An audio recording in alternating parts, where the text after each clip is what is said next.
হুজুরের কাছ থেকে ছুটি নিয়ে তারপর বাজার আসছিল, যার পর তাদের কেনাকাটা শেষে সময় থাকার পর তারা মাঠে খেলতে গিয়েছিল।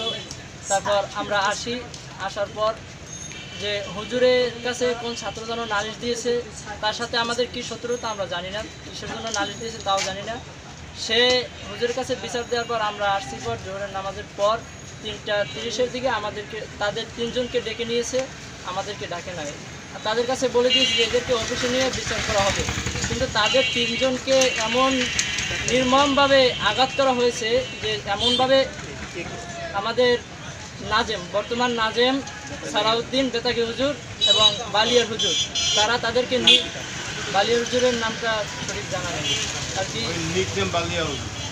তারা এমন নির্মমভাবে আঘাত করছে যেটা একটা পশুকেও করা হয় না। আমরা এই যে নির্মমভাবে আমাদেরকে প্রহার করেছে, এই প্রহারের জন্য আমরা তাদের বিচার চাই। এটাই আমার বক্তব্য ছিল। আসসালামু আলাইকুম।